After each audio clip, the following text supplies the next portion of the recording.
Part 1. The Invisible Conversation. Picture this. You're sitting across from someone at dinner, and they're telling you everything is fine. Their words are smooth. Their smile is wide. But something inside you whispers, "No, it's not." You can't explain it. You can't point to one thing. But you feel it deep in your chest, like a quiet alarm going off. Now imagine you could actually identify what triggered that feeling. Imagine you could look at someone's face, their posture, the way their fingers move, and know exactly what they're hiding, what they're afraid of, what they truly feel, but would never say out loud. This isn't some kind of superpower reserved for detectives or therapists. This is a skill, a learnable, trainable, life-changing skill. And by the time you finish listening to this, you'll have it. Here's something most people never think about. Every single person you've ever met has told you the truth about themselves, not necessarily with their words, but with their body, with their eyes, with the rhythm of their breathing and the tension in their jaw. The problem is, most of us were never taught how to listen to that language. We were taught grammar. We were taught math. But nobody sat us down and said, "Here's how to read a human being." And that's a tragedy, because this invisible language, this silent conversation happening beneath every handshake, every glance, every awkward pause, it holds the answers to questions you didn't even know you were asking. Why does your coworker always seem distant on Mondays? Why does your partner say, "I love you," but feel miles away? Why does that new friend make you uneasy even though they haven't done anything wrong? The answers are right there, written across their face, etched into their posture, woven into the tone of their voice. You just need to know where to look. So let's begin. And I promise you this, once you see what I'm about to show you, you'll never unsee it. Let me tell you something that might surprise you. Before a single word leaves someone's mouth, they've already said about 100 things. The way they walked through the door, whether their shoulders were pulled back or hunched forward, how quickly they made eye contact, or whether they avoided it altogether, the angle of their chin, the openness of their palms, all of it, every tiny detail is part of a conversation that most people don't even know is happening. Human beings have been communicating without words for far longer than we've been speaking. Long before our ancestors had language, they survived by reading each other's movements, gestures, and expressions. Is this person a threat? Can I trust them? Are they angry? Are they friendly? These were life or death questions, and the answers didn't come from words. They came from watching. And here's the thing, that ancient wiring is still inside you right now. You're already picking up on nonverbal signals every single day. You just aren't doing it consciously. When you meet someone and instantly feel comfortable, that's your brain processing dozens of micro cues in milliseconds. When you feel uneasy around a stranger for no apparent reason, that's the same system firing a warning. Your subconscious is reading people constantly. The goal here is to bring that process into the light, to make the unconscious conscious so you can use it intentionally. Now, researchers have found that somewhere around 65 to 70% of all human communication is nonverbal. Think about that for a moment. More than half of what you say to other people has nothing to do with your words. It's your face, your hands, your posture, your energy. And the same is true for everyone around you. So where do you start? You start with something called a baseline. A baseline is simply how a person behaves when they're relaxed, comfortable, and not under any kind of pressure. Maybe your friend always talks with her hands. Maybe your boss tends to lean back in his chair and cross one ankle over his knee. Maybe your partner taps their foot when they're thinking. These are baseline behaviors, their natural resting state. Why does this matter? Because once you know someone's baseline, you can spot the deviations. And deviations are where the truth hides. Let's say you're having lunch with a friend, and she's normally animated, expressive, full of hand gestures. But today, her hands are in her lap. She's speaking more quietly. Her eyes keep drifting to the table. Nothing she's saying is alarming. She's talking about her weekend, her dog, her plans for the holidays. But her body is telling a completely different story. Something's wrong. She might not even realize it herself yet. But you, because you know her baseline, can see it. That's the power of observation. Not guessing, not assuming, seeing. Now, here's a mistake people often make when they first start learning this. They latch on to one gesture and build an entire theory around it. She crossed her arms. She must be angry at me. Not necessarily. Maybe she's cold. Maybe it's just comfortable. Maybe she always sits that way. One gesture by itself means almost nothing. What you're looking for is clusters, groups of signals that point in the same direction. Crossed arms plus averted gaze plus a tight jaw plus a clipped tone of voice. Now, you have something. That combination tells a story that a single gesture never could. Think of it like weather. One cloud doesn't mean rain, but dark skies, dropping temperature, rising wind, and a smell of moisture in the air? Grab an umbrella. Another powerful tool is mirroring. When two people are in sync, when they feel connected and comfortable, they naturally begin to mirror each other's movements. One leans forward, the other leans forward. One picks up their drink, the other reaches for theirs. It's completely unconscious, and it's one of the most reliable indicators of rapport. But here's where it gets interesting. When mirroring suddenly stops, pay attention. If you've been in a flowing conversation with someone and they were matching your energy, your posture, your gestures, and then suddenly they pull back, cross their legs, turn their body slightly away, something just shifted. Maybe you said something that hit a nerve. Maybe they remembered something uncomfortable. Maybe they disagree but don't want to say it.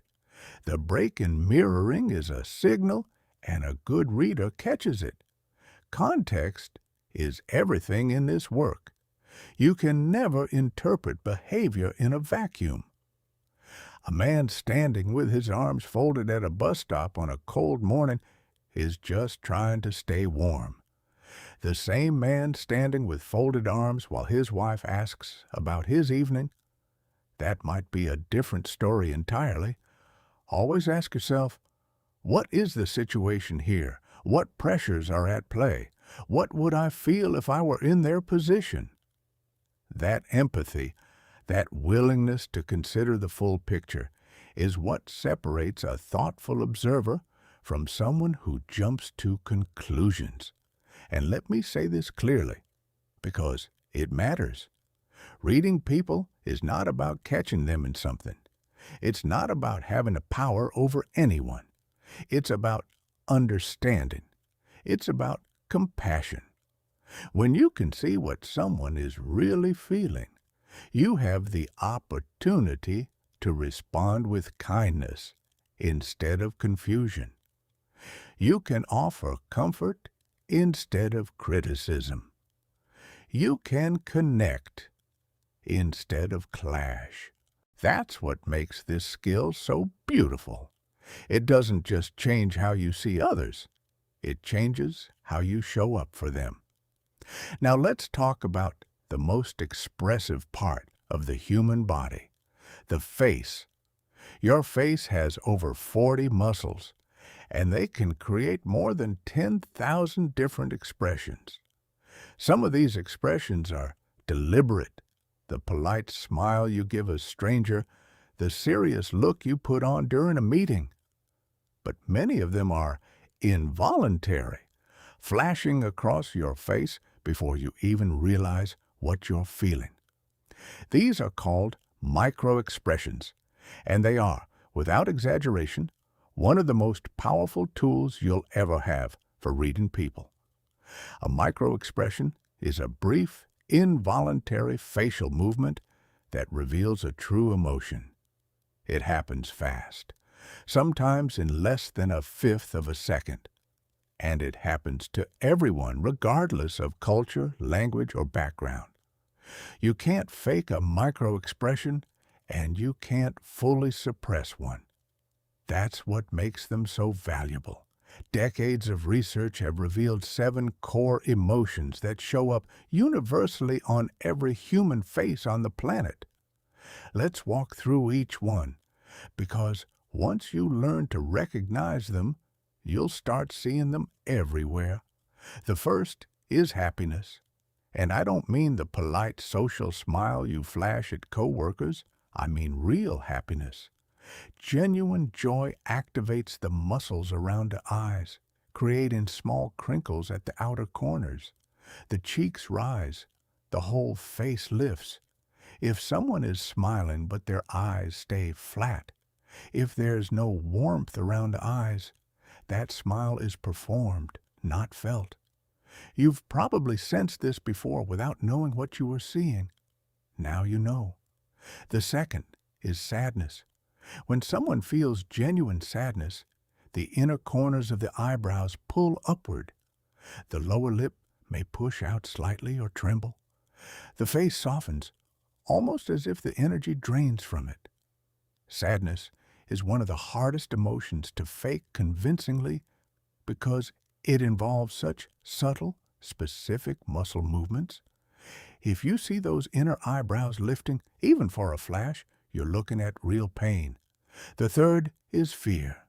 Fear opens the face, the eyebrows rise and pull together, the upper eyelids lift, revealing more of the white of the eye. The mouth may open slightly. Fear is the body's alarm system, and it shows up on the face before the conscious mind has even registered the threat. If you see someone's eyes suddenly widen during a conversation, something just triggered their threat response. The fourth is anger. Anger compresses the face. The eyebrows lower and draw together. The eyes narrow or glare. The lips press tightly or the jaw clenches. Anger creates visible tension across the entire face. Even a brief flash of anger, quickly covered by a neutral expression, tells you that frustration or hostility is simmering beneath the surface. The fifth is surprise. Surprise lifts everything. Eyebrows shoot up, eyes go wide, the mouth drops open. But here's the key. Genuine surprise is extremely brief. It lasts a second at most before it transitions into another emotion, fear, happiness, confusion, whatever the surprise leads to. If someone holds a surprised expression for several seconds, they're likely performing it. Real surprise is a flash, not a pose. The sixth is disgust. Disgust scrunches the face. The nose wrinkles. The upper lip curls. The eyebrows pull downward. It's the expression you make when you smell something rotten, but it also shows up in response to ideas, behaviors, or people that someone finds morally repulsive.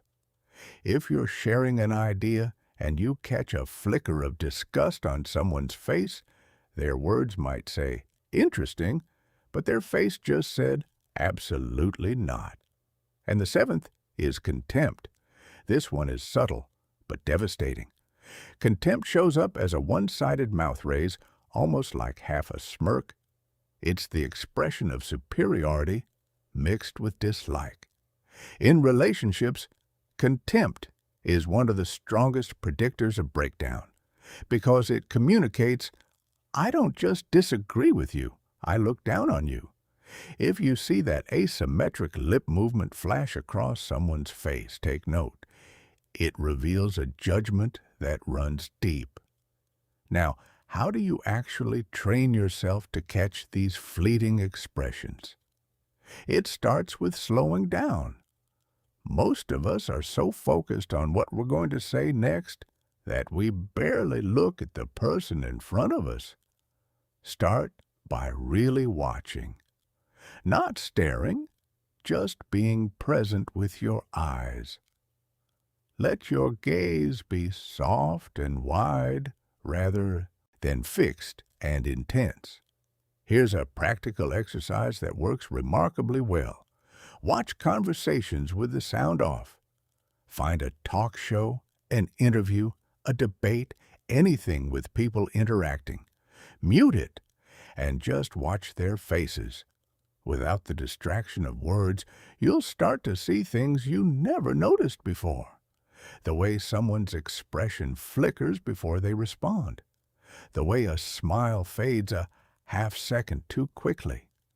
The way someone's eyebrows betray their true reaction before their polite mask slides into place. Another important concept is symmetry. Genuine emotions tend to be symmetrical. They appear equally on both sides of the face. When an expression is lopsided, when one side of the face does something different from the other, it often indicates that the emotion is being manufactured rather than felt.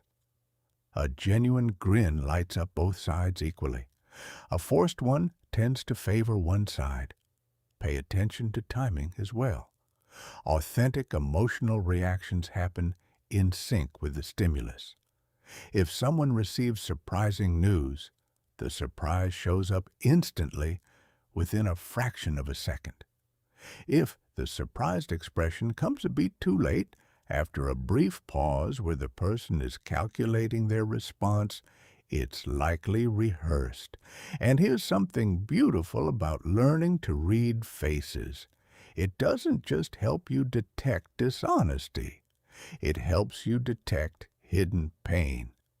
Sometimes the people closest to us are suffering, and they'll never say a word about it, but their face will show it.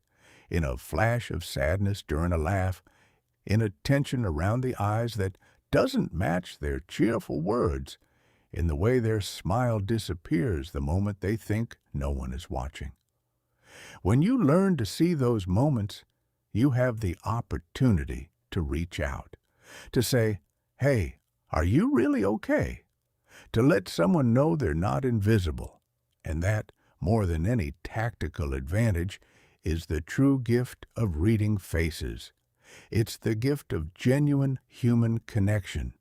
The face is the most honest canvas we carry, and once you learn to read it, you'll discover that people have been telling you their truth all along. You just weren't looking closely enough. Part 2. The body speaks first. Here's something worth sitting with for a moment. Before you ever open your mouth, your body has already had an entire conversation on your behalf. It's told the room whether you're confident or afraid, open or guarded, interested or desperate to leave. And the wild part? You probably had no idea it was happening. Your body is the oldest communicator you have. Thousands of years before humans developed language, our ancestors survived by reading movement. Is that stranger approaching with open hands or clenched fists? Is that posture an invitation or a warning? Those instincts didn't disappear when we learned to talk. They just went underground. They're still running in the background of every interaction you have shaping how people feel about you and how you feel about them. So let's bring them to the surface. Let's learn to read what the body is really saying. Start with posture, because posture is the loudest silent signal a person can send.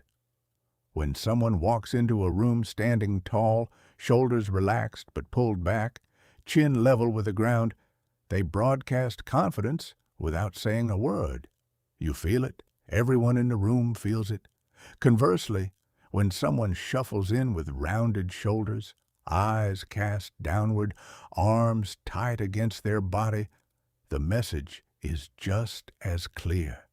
They're shrinking. They're trying to take up less space, as if apologizing for being there. But here's where it gets nuanced. Posture isn't just about confidence versus insecurity. It's about emotional states shifting in real time. A person who starts a conversation sitting upright and open, then gradually slumps as the discussion continues, is telling you something without words. Their energy is dropping.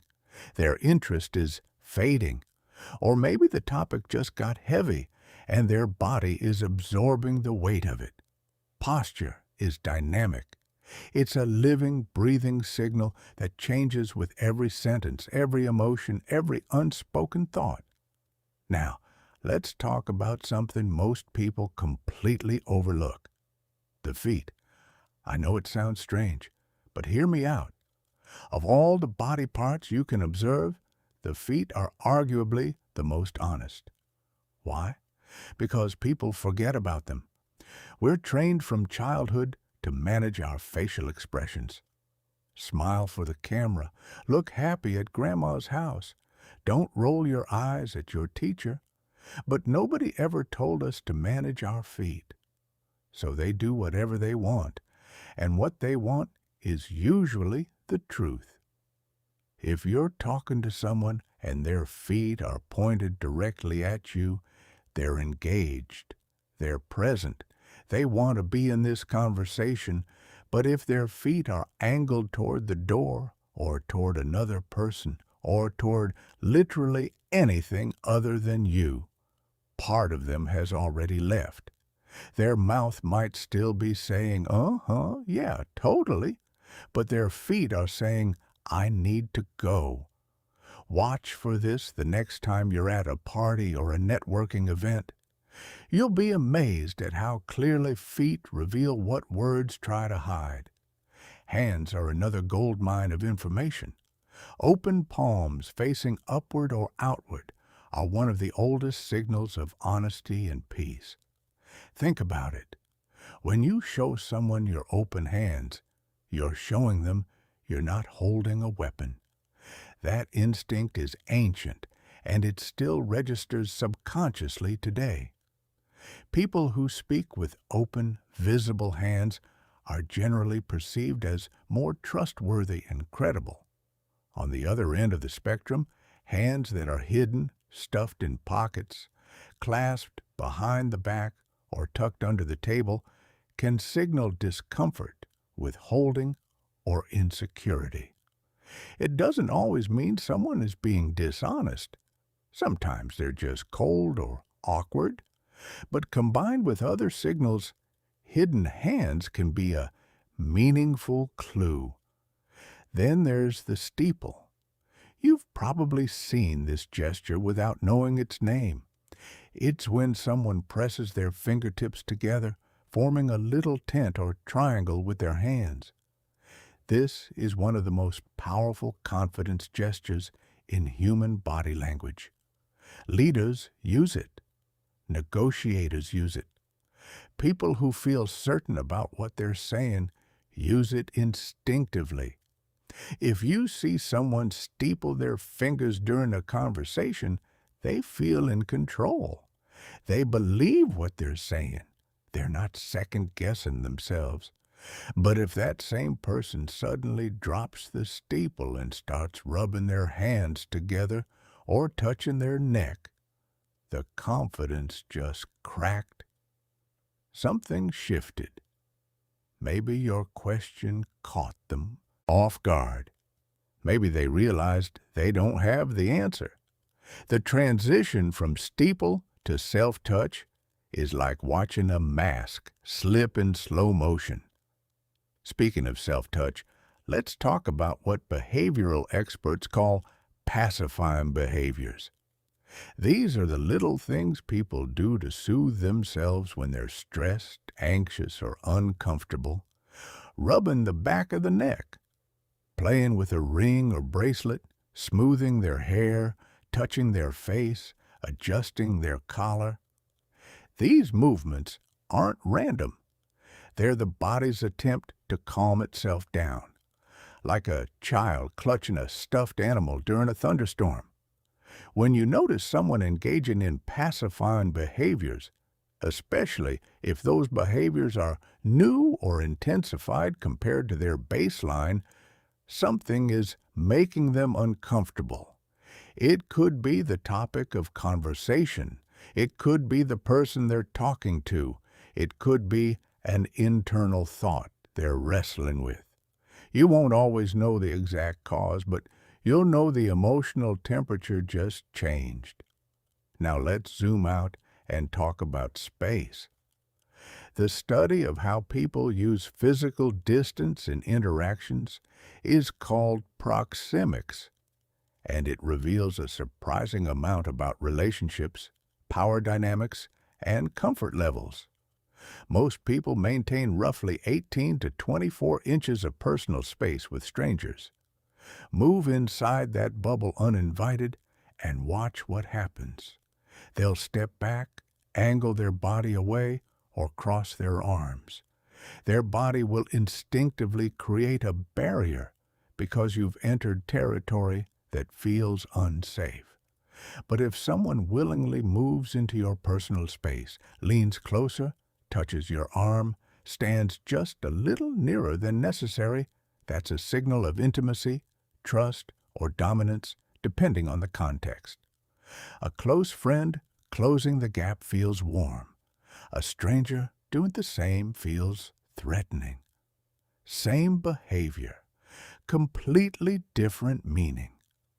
Context, once again, is king. In group settings, proxemics becomes even more revealing. Watch where people position themselves. Who stands closest to the leader? Who hangs back near the edges? Who physically places themselves between two others? These spatial choices reflect alliances, hierarchies, and comfort levels that no one is talking about, but everyone is feeling. And here's one more piece of the body language puzzle that most people miss entirely. Mirroring in full body form. We talked about mirroring earlier in the context of rapport, but let's go deeper. When two people are truly connected, they don't just mirror hand gestures. They mirror everything. Breathing patterns, posture shifts, the pace of their movements, the rhythm of their speech. It's as if their nervous systems are synchronized, dancing together without music. This is why you feel so comfortable around certain people. Your bodies are literally in tune. And it's why some interactions feel exhausting or off-putting. The rhythms clash. The energy doesn't match. There's a dissonance that your body registers even if your mind can't name it. Learning to read body language isn't about memorizing a dictionary of gestures. It's about developing a sensitivity to movement, energy, and change. It's about watching the whole person, not just one arm or one glance, and asking yourself, what is their body telling me that their words aren't? With practice, this becomes second nature. You'll walk into a room and feel who's relaxed, who's tense, who's pretending, and who's genuine, all before anyone speaks. That's not magic. That's awareness trained through attention, and it's available to anyone willing to slow down and watch. Now, let's move beyond what you can see and into what you can hear, because the body isn't the only thing that speaks without permission. The voice does too. Words are powerful, no question. But the way those words are delivered often carries more meaning than the words themselves. Think about the simplest sentence imaginable. I'm fine. 2 words, but depending on how they're spoken, they can mean a dozen different things. Said with a bright tone and a relaxed pace, they mean exactly what they say. Said with a flat tone, a slight edge, and a quick exhale, they mean the opposite. The words are identical. The message is completely different. This layer of communication, the one that lives in tone, pitch, pace, volume, and rhythm, is what linguists call paralanguage. And once you learn to listen for it, conversations will never sound the same. Let's start with tone, because tone is the emotional color of speech. It wraps around every word and tells you what the speaker is actually feeling. A warm, open tone invites connection. A sharp, clipped tone creates distance. A flat, monotone delivery suggests boredom, exhaustion, or emotional shutdown. You've felt this 1,000 times in your life. When your parent said your full name in that tone, you knew you were in trouble before the sentence was finished. When your friend said, "It's fine," with that particular edge, you knew it absolutely was not fine. Tone is the truth detector that most people ignore because they're too focused on content. Don't make that mistake. Train yourself to listen to the music of someone's speech, not just the lyrics. Pitch is closely related to tone, but reveals different things. Under stress, the vocal cords tighten, and the pitch of someone's voice rises. This is a physiological response, not a choice. When someone is nervous, scared, or lying, their voice often climbs higher than its natural range. It might be subtle, just a slight sharpening that you feel more than hear, but it's there. Conversely, a low, steady pitch tends to communicate calm and authority. This is why people instinctively trust deeper voices in high-pressure situations. A surgeon saying, "Everything is going to be fine," in a low, measured tone is reassuring. The same words in a high, shaky pitch would terrify you. Now let's talk about pace. The speed at which someone speaks tells a story all its own. Rapid speech can signal excitement, passion, or nervousness. When someone is enthusiastic about a topic, their words tumble out fast because their brain is racing ahead of their mouth. But rapid speech can also indicate anxiety or an attempt to rush past something they don't want you to examine too closely. If someone suddenly speeds up when answering a specific question, ask yourself why. What about that question made them want to get through it faster? Slow speech, on the other hand, can indicate thoughtfulness, caution, or deliberate control. When someone slows down noticeably, they might be choosing their words very carefully. That's not always suspicious. Sometimes people slow down because the topic is complex or emotional. But when someone who normally speaks at a moderate pace suddenly downshifts to a crawl during a specific answer, they're thinking hard about what to say and what not to say. Volume is another vocal signal that often goes unexamined. People naturally get louder when they're excited, angry, or trying to assert dominance. A sudden increase in volume during a conversation can indicate emotional escalation, whether positive or negative. But a sudden drop in volume is equally telling. When someone's voice gets quieter, they might be sharing something vulnerable, something shameful, or something secretive. They're pulling you closer with their voice while simultaneously trying to shrink the information, as if saying it softly makes it less real. Pay attention to people who consistently speak louder than the situation requires. Sometimes it's just personality, but sometimes it's compensation. They're filling the room with sound to fill a void of confidence. And notice the people who speak so softly you have to lean in to hear them. That dynamic, making you come to them, can be a sign of insecurity, but it can also be a subtle form of control. By speaking quietly, they force you to focus entirely on them. And then there are the pauses, the silences between words that most people rush to fill, but that actually contain enormous amounts of information. A confident speaker uses pauses deliberately. They let their words land. They create space for emphasis. They're not afraid of silence because silence for them is a tool. But an anxious speaker treats silence like an enemy. They fill every gap with, like, I mean. These filler words are normal in everyday speech. Everyone uses them. But a sudden spike in fillers, especially during a specific topic or question, signals that the brain is under load. It's working harder than usual. It's trying to think, filter, and speak at the same time. And the cracks are showing. Here's another vocal cue that most people don't consciously register, but absolutely feel. Throat clearing and swallowing. When someone is about to say something difficult or when they're under emotional pressure, the throat tightens and dries out.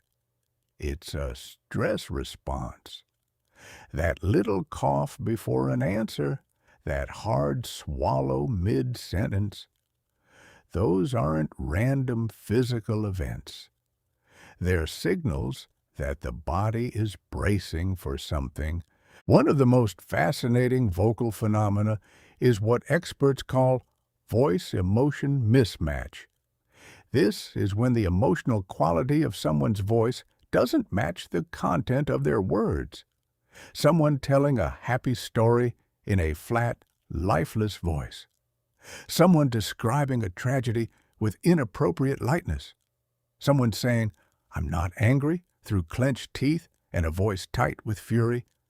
These mismatches are incredibly revealing because the voice is harder to fake than words.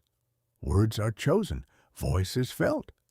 The voice also reveals social dynamics and power structures. Notice how someone's voice changes depending on who they're talking to. Do they speak more softly to their boss and more forcefully to their assistant? Do they use a warmer tone with friends and a colder one with their partner? These shifts reveal how they perceive social hierarchy and where they place themselves in it. A person who speaks confidently to everyone regardless of status shows emotional security.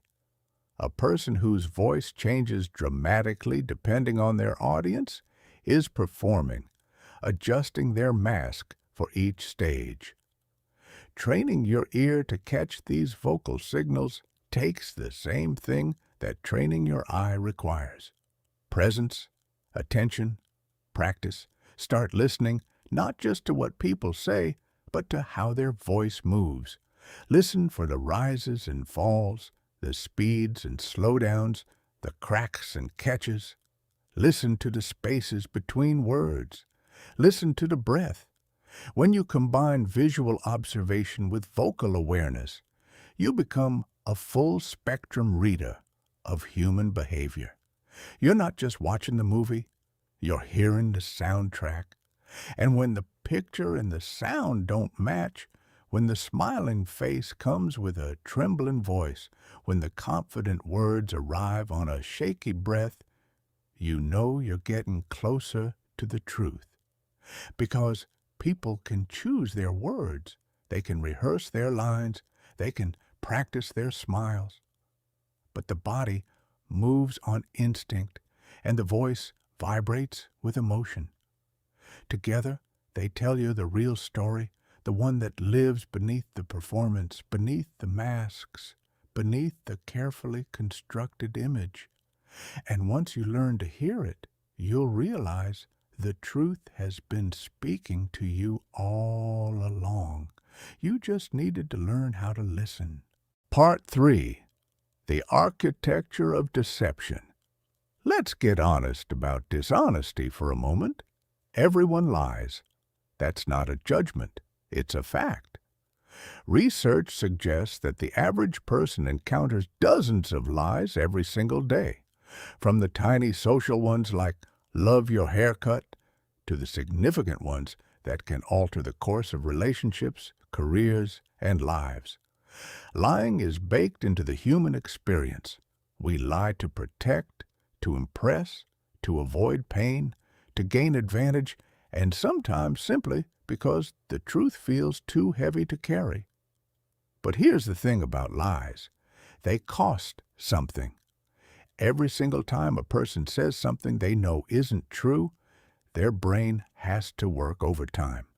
It has to invent a story, suppress the real one, monitor their own body for giveaways, and simultaneously watch your face to see if you're buying it. That's an enormous amount of cognitive labor happening all at once. And no matter how skilled a liar, that labor leaves traces, little cracks in the performance, subtle glitches in the system, the body and voice leaking what the words are trying to hide.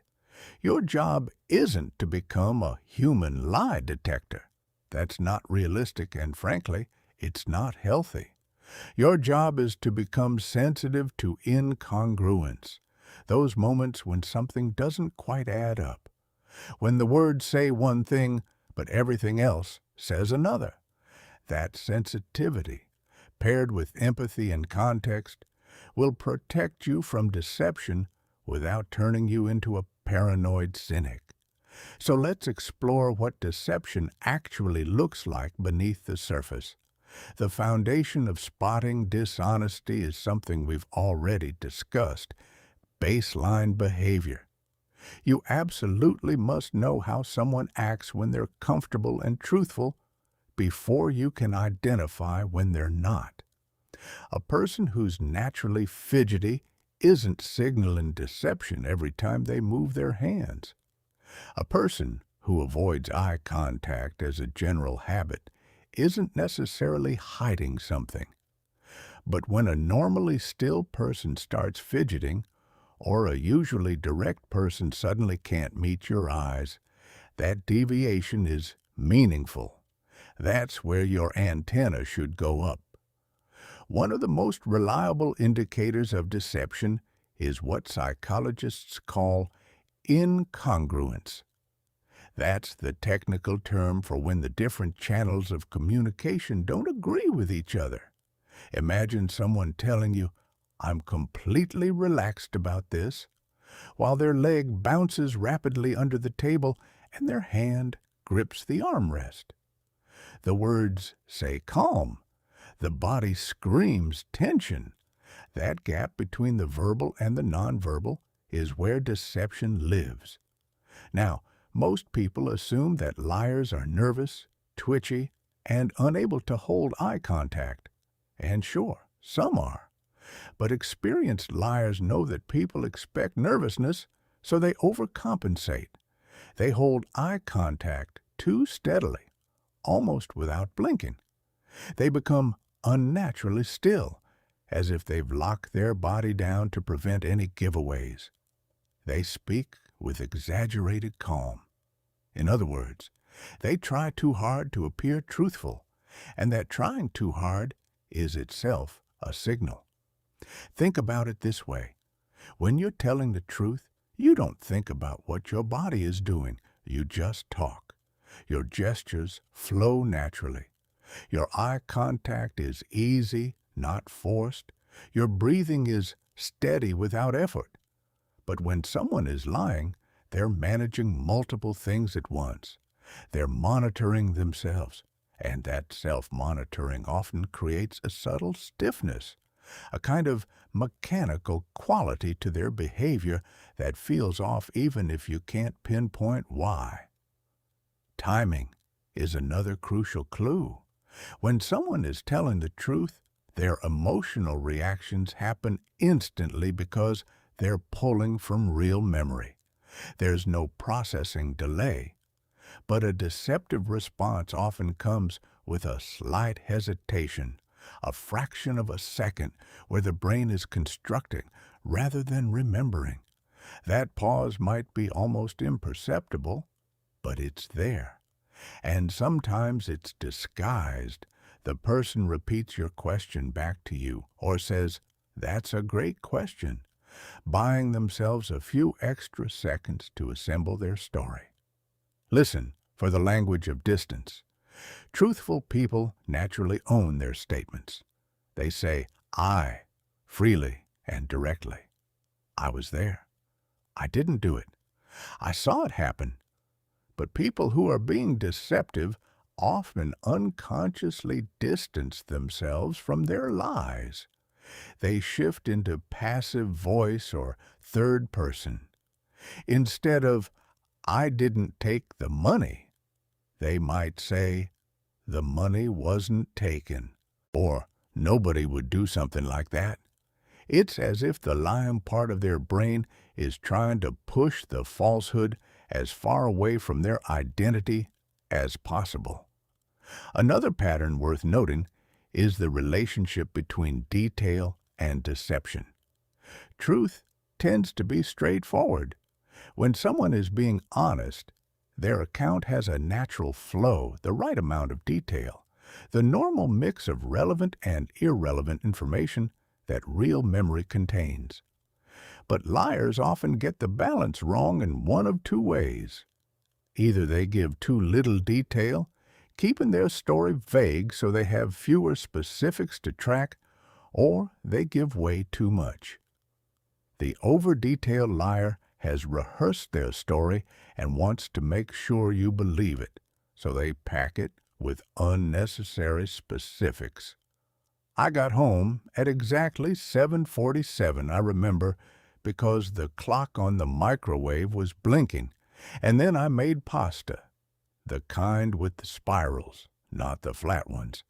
And I watched that show, the one about the cooking competition, the episode where they made soufflés.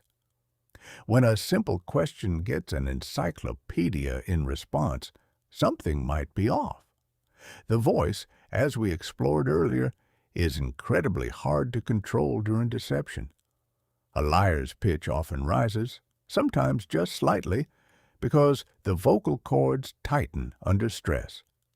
Their pace may change, either speeding up to rush past the lie or slowing down as they carefully construct each sentence. Filler words tend to increase. And show up more frequently because the brain is working harder than usual. And watch for that involuntary throat clearing or swallowing, the body's stress response drying out the throat at the worst possible moment. Hands tell stories during deception, too. Truthful speakers tend to use their hands naturally, gesturing in rhythm with their words. Deceptive speakers often restrict their hand movements, tucking them away, sitting on them, or pressing them flat against the table, as if their subconscious knows that free-moving hands might betray them. Alternatively, some liars develop what's called grooming behaviors under stress. They'll suddenly start adjusting their clothing, smoothing their hair, touching their face, or picking at their fingernails. These aren't deliberate choices. They're the nervous system's attempt to self-soothe during the internal conflict of deception. Here's something particularly fascinating. When people lie, they often unconsciously create physical barriers between themselves and the person they're deceiving. They might hold a pillow against their chest, place a bag on their lap, cross their arms, or position a cup directly between you and them. These barriers are the body's way of creating emotional distance. It's as if the liar is trying to put a wall between their falsehood and your perception. One of the most telling behaviors during deception is what some experts call the reliability statement. These are phrases people throw in to reinforce their credibility when they feel it's under threat. Honestly speaking, I swear on my life. To tell you the truth, believe me, I would never lie about something like this. Here's the irony. Truthful people rarely feel the need to certify their own honesty. When you're telling the truth does the work. It's when someone feels the truth isn't sufficient, when they suspect you might not believe them, that they start adding verbal stamps of authenticity.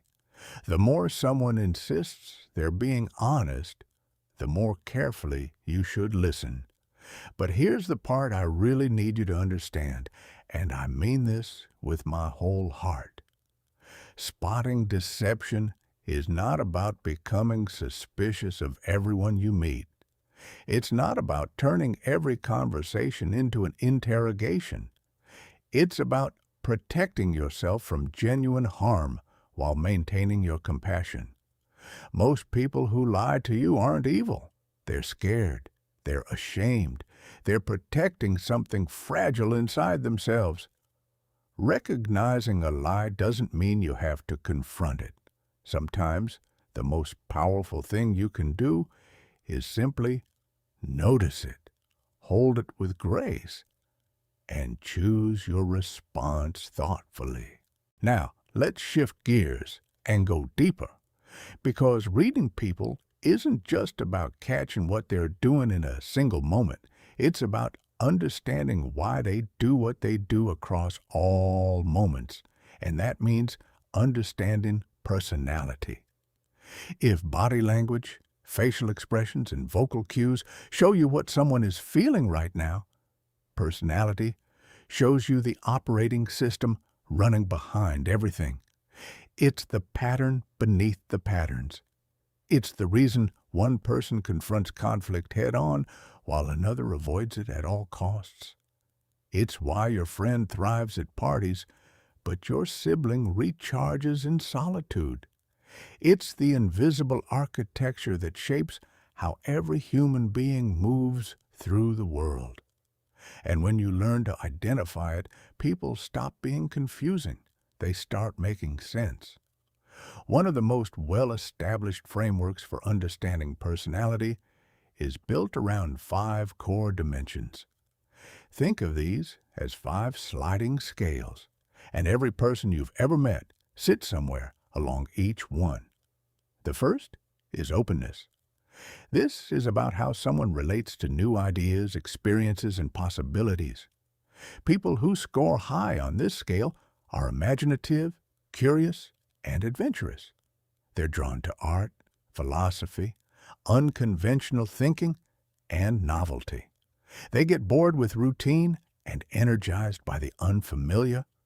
You can often spot them by their eclectic interests, their willingness to explore unusual topics, and their comfort with ambiguity. People on the lower end of this scale prefer the tried and tested.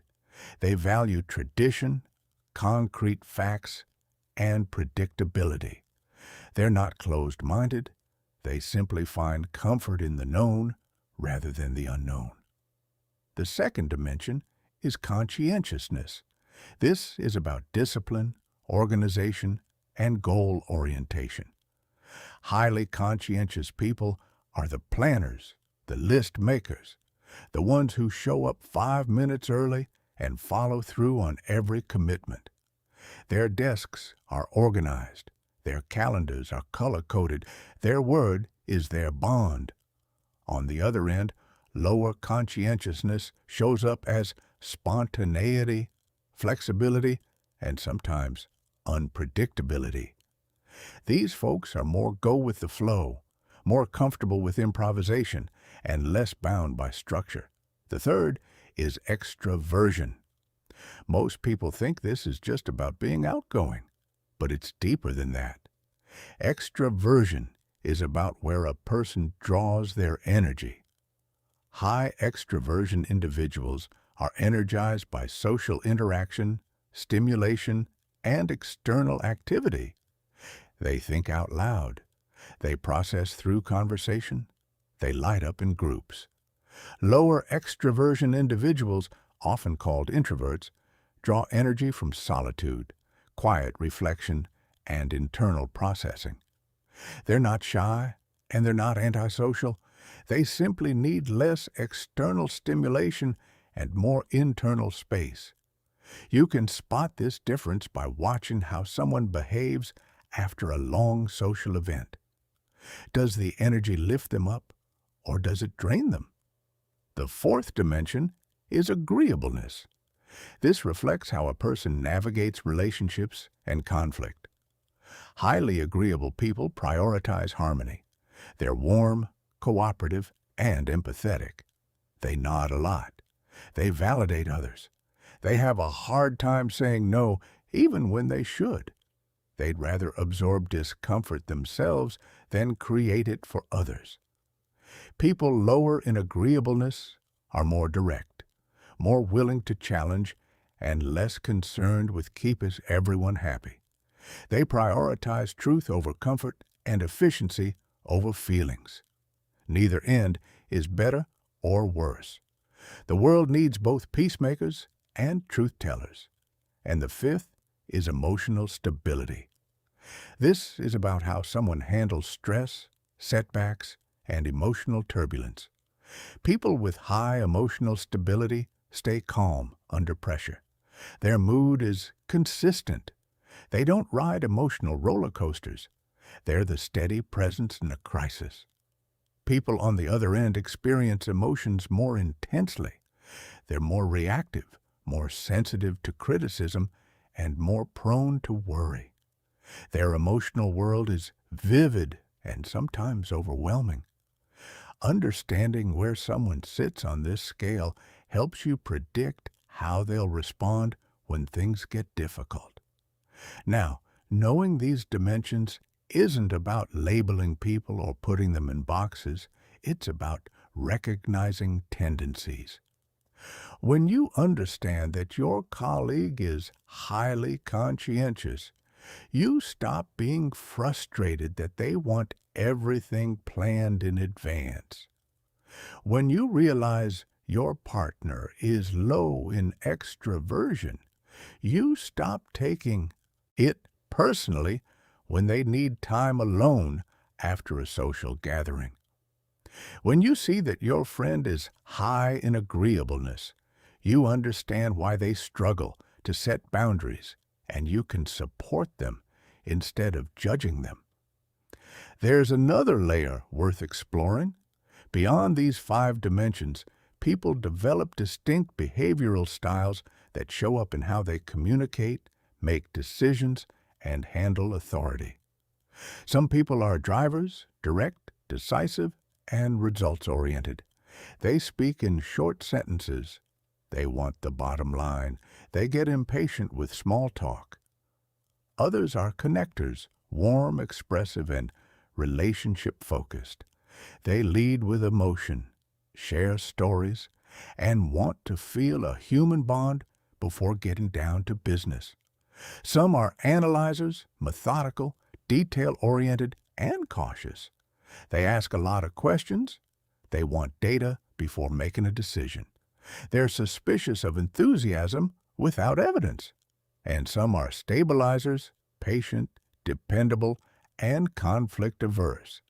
They value consistency and loyalty.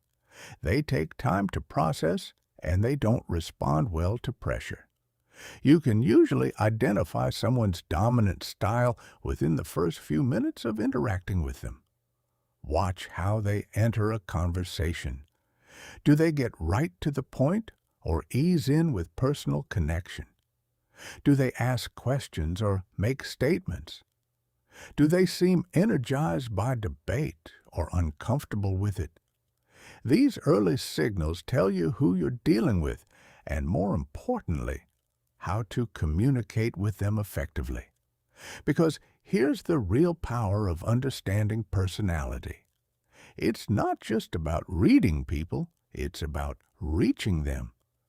When you know what drives someone, what they fear, what they value, you can speak their language, you can frame your message in a way that resonates instead of creating resistance.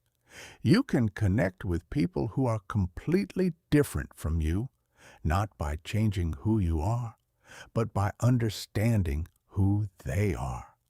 And that understanding, that willingness to see the full picture of another human being, is one of the most generous things you can offer anyone. It says, I see you, not just your surface, not just your performance, the real you, and I'm here for all of it.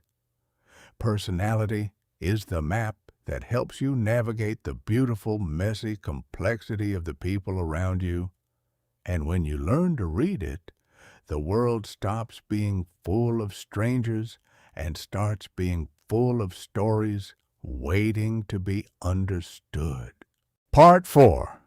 Reading the room before reading the person. Here's a mistake that even naturally perceptive people make all the time. They try to read a person without first reading the room.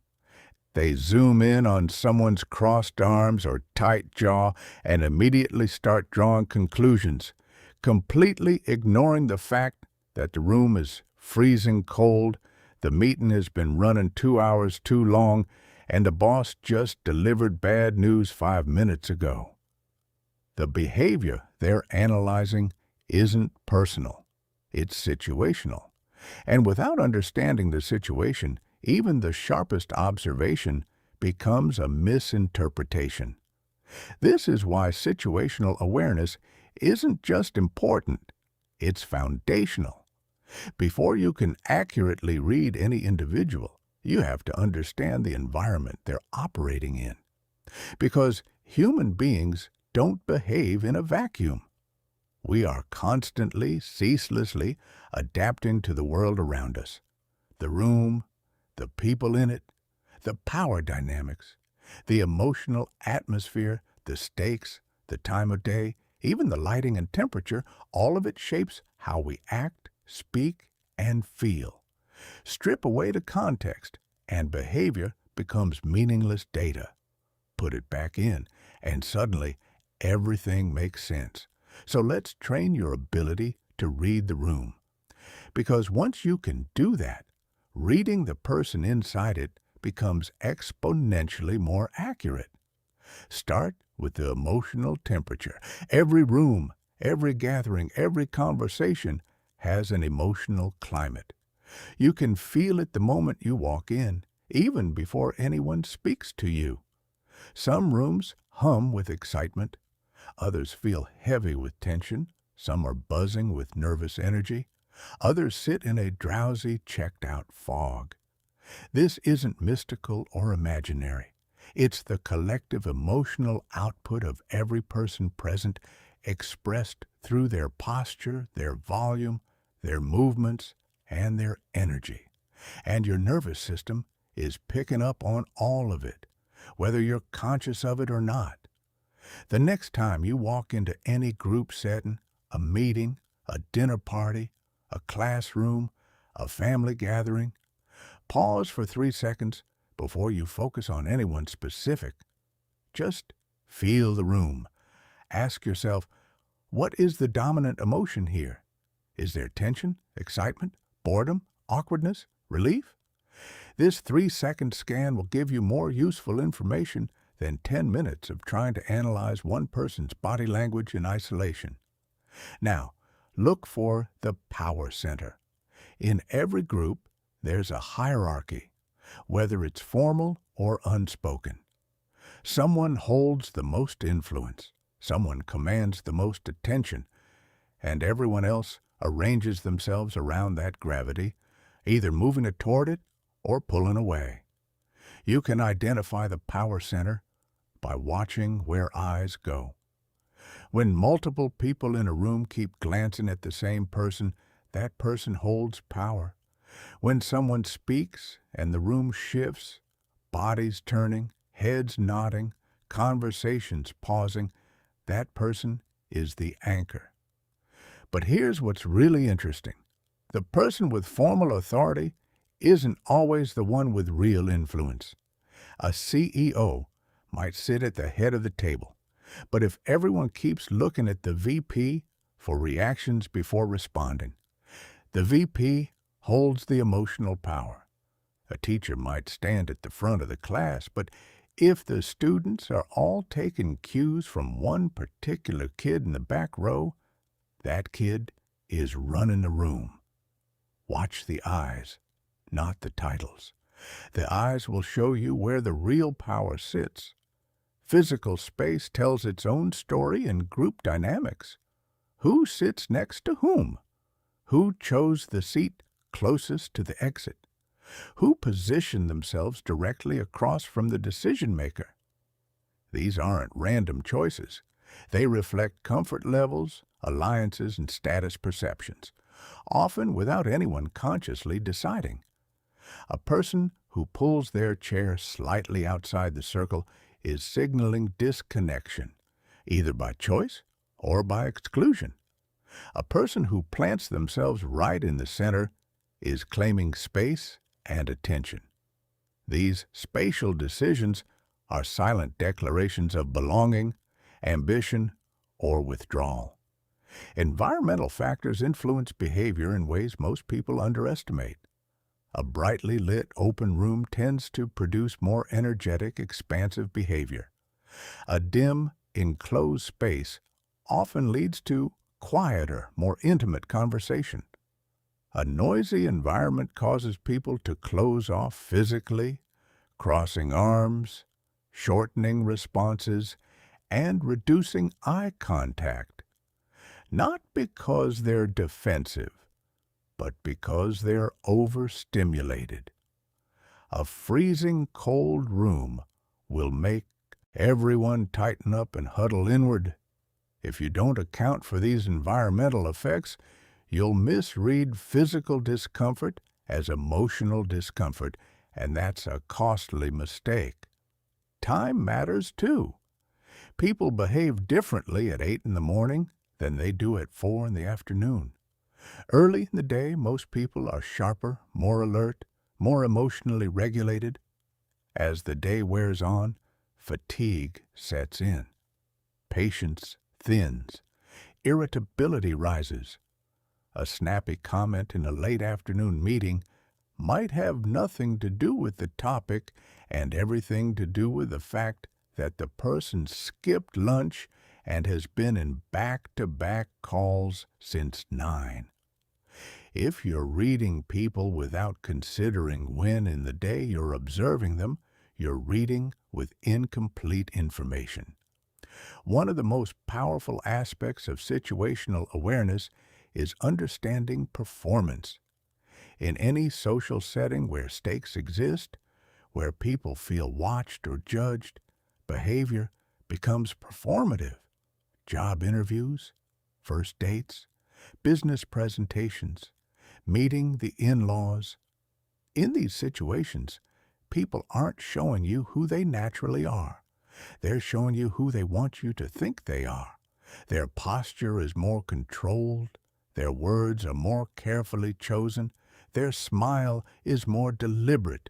This doesn't make them dishonest. It makes them human. We all perform to some degree in high-stakes settings. The key is recognizing when you're watching a performance versus when you're seeing someone in their natural state. And this is where your observation skills really shine. Even during a performance, micro-expressions slip through. Pacifying behaviors sneak in. The voice cracks or climbs when a question catches someone off guard. The polished exterior may be convincing, but the cracks are always there if you know where to look. The most revealing moments often happen in transitions, when someone thinks the spotlight is off them. After the interview ends and they're walking to the elevator. after the presentation finishes and they exhale. In the moment between the public mask and the private face, that's where truth flickers. Group dynamics also reveal something critical: conformity pressure. In any group setting, people are unconsciously influenced by the behavior and opinions of those around them. If everyone in a meeting agrees with the boss, the one person who has doubts may swallow their objection and nod along. Their body might show the conflict: a slight hesitation before nodding, a micro-expression of doubt that flashes and disappears, but their words will align with the group. Understanding this pressure helps you spot suppressed disagreement. It helps you notice the person who's going along but isn't actually on board. And in leadership, negotiations, or any situation where real opinions matter, that's invaluable information. Watch for alignment patterns within groups. Who mirrors whom tells you who feels connected to whom.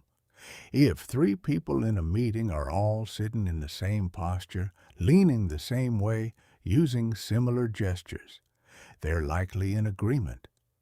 If one person's body language is completely different from the group, facing a different direction, arms in a different position, energy at a different level, they're either an outsider, a dissenter, or someone operating on a completely different emotional wavelength. Silence in groups is particularly revealing. When a normally vocal person goes quiet, something has shifted for them. Maybe they disagree but don't feel safe saying so. Maybe they're processing something emotionally. Maybe they've checked out entirely. And the person who never speaks but watches everything? They might be the most perceptive person in the room. Don't mistake silence for absence. Some of the most powerful observers are the quietest ones. Here's something I want you to sit with for a moment. True situational awareness isn't just about analyzing others. It's about recognizing your own place in the environment. How is this room affecting you? Are you more tense than usual, more guarded, more eager to please? Your own behavior changes based on context, too, and being aware of that is just as important as reading others. If you walk into a room and immediately feel the need to impress, that tells you something about the power dynamics at play and your own response to them. Self-awareness is the foundation that all other awareness is built on. Now let's move into something that takes situational awareness to its deepest level: emotional intelligence. If situational awareness is about reading the room, emotional intelligence is about feeling what the room feels. It's the capacity to sense, understand, and respond to emotions, both yours and everyone else's, with accuracy and compassion. Without emotional intelligence, you can observe 100 behavioral cues and still miss the point entirely. With it, you can walk into a conversation with no technical knowledge of body language at all and still connect profoundly with the person in front of you. Emotional intelligence starts with a concept that sounds simple but is actually one of the hardest things a human being can do: feeling without fixing. When someone shares their pain with you, the natural instinct is to make it better, to offer advice, to solve the problem, to say something reassuring like, "Don't worry, it'll be fine." But most of the time, people don't need you to fix anything. They need you to feel with them, to sit in the discomfort alongside them without flinching, to let them know that their emotion is valid, that they're not alone in it, and that they don't have to rush through it. This is empathy, and it's the beating heart of emotional intelligence. Not sympathy, which looks down from a safe distance and says, I feel sorry for you, not pity, which creates separation. Empathy steps into the other person's shoes, feels what they feel, and says, I'm here, I get it. You're not crazy for feeling this way. To develop empathy, you have to start with yourself. You have to become fluent in your own emotional landscape before you can navigate anyone else's. Do you know what you feel when you feel it? Can you name the difference between frustration and disappointment? Between anxiety and excitement? Between sadness and grief? Most people have a surprisingly limited emotional vocabulary. They're fine or they're not fine. They're good or they're stressed. But emotions are far more specific than that. And the more precisely you can identify your own, the more accurately you'll recognize them in others. Try this exercise. At the end of each day, sit quietly for 2 minutes and ask yourself, what did I feel today? Not what happened. What did I feel? And try to name each emotion as specifically as possible. Not just, I was annoyed, but I felt disrespected when my idea was dismissed without discussion, and that triggered a deeper feeling of not being valued. That level of emotional granularity trains your inner radar, and the sharper your inner radar, the better you'll read the emotions of everyone around you. Now, once you can identify emotions, the next skill is responding to them appropriately. And this is where most people stumble. They either overreact, absorbing everyone else's emotions until they're drained and overwhelmed, or they underreact, staying so detached that the other person feels unheard and alone. The sweet spot is emotional attunement, meeting someone exactly where they are, emotionally, without losing yourself in the process. If someone is sad, you don't need to become sad, but you do need to slow down, soften your voice, and be present. If someone is excited, you don't have to match their energy exactly, but you do need to show that their excitement matters to you. If someone is angry, you don't need to absorb their anger, but you do need to acknowledge it without dismissing it or escalating it. Emotional attunement is about rhythm. Think of it like dancing. You don't step on your partner's feet by doing your own moves. You listen to the music they're moving to, and you match it step for step until you're flowing together. That's what emotional intelligence looks like in real-time interaction. And it's what makes certain people feel so good to be around. They're not doing anything dramatic. They're just in tune. They're listening to your emotional frequency and responding on the same wavelength. One of the most powerful things emotionally intelligent people do is notice transitions. When someone walks into a room excited and leaves quiet, something happened. When a friend's energy shifts mid-conversation from open and relaxed to tight and guarded, something changed. Most people miss these shifts because they're focused on their own thoughts or their own agenda. But the emotionally intelligent person catches them, and they respond, not by demanding an explanation, but by gently creating space. You seemed lighter earlier. Everything still okay? That simple question can open a door that most people don't even realize is closed. Emotional intelligence also reveals hidden dynamics in relationships.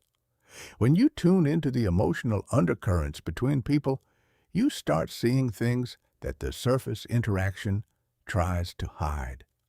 The couple who appears happy in public but radiates tension in every glance. The parent who speaks sweetly to their child but grips their hand just a little too tightly. The colleague who laughs at every joke, but whose eyes carry exhaustion and resentment. These emotional truths are invisible to most observers, but they're crystal clear to someone with developed emotional intelligence. And here's something I want you to remember, because it might be the most important thing in this entire conversation. Emotional intelligence is not a weakness. In a world that often rewards toughness, logic, and emotional suppression, feeling deeply can seem like a liability. But it's not. It's a superpower. The ability to sense what others feel, to respond with compassion, to navigate complex emotional landscapes with grace. That's what builds trust, deepens relationships, and inspires loyalty. The strongest leaders aren't the ones who feel nothing. They're the ones who feel everything and still lead with clarity. The best partners aren't the ones who avoid emotion. They're the ones who hold space for it. The most connected friends aren't the ones who always have advice. They're the ones who always have presence. When you combine situational awareness with emotional intelligence, you become something rare. You become someone who understands not just what people do, but why they do it. Not just how they behave, but what they need. You read the room, then you feel the room. Then you respond in a way that makes everyone in it feel a little safer, a little more understood, a little more human. And that combination, seeing clearly and feeling deeply, is the foundation of everything we're building toward. It's not just a skill, it's a way of being, a way of showing up in the world that says, I'm paying attention, I care about what I see, and I'm here, fully here, for whatever comes next. Part 5. The Inner Signal. Have you ever walked into a room and immediately felt that something was wrong? Nobody said anything alarming. Nobody looked visibly upset. But something in the air, something you couldn't name or point to, made your chest tighten and your shoulders stiffen. Or maybe you've met someone for the first time, and within seconds, before they even finished their first sentence, you felt a wave of unease wash through you. No logical reason, no evidence, just a feeling. Most people dismiss those moments. They tell themselves they're being irrational, overthinking, being too sensitive, and so they override the feeling, push it down, and carry on as if nothing happened. Then, days or weeks or months later, the truth comes out. That room was full of tension because two people were hiding a bitter conflict. That person who made you uneasy turned out to be dishonest, manipulative, or simply not who they claimed to be. And you think back to that original feeling and wonder, why didn't I listen? That feeling has a name. It's called intuition. And it's not magic, it's not mystical, and it's definitely not irrational. It's your brain doing something extraordinary beneath the surface of your conscious awareness. It's processing thousands of micro signals, facial flickers, vocal shifts, postural changes, energy mismatches, and comparing them against every pattern it has ever stored from every interaction you've ever had. And when the data doesn't add up, when something in the picture feels off, your brain sends an alert.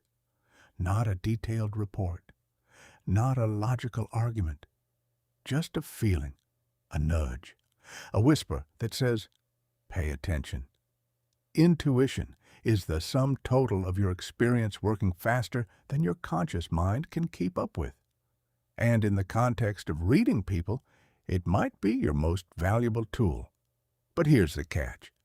Intuition only works well when it's fed good data. If your life experience is limited, your intuition will have fewer patterns to draw from.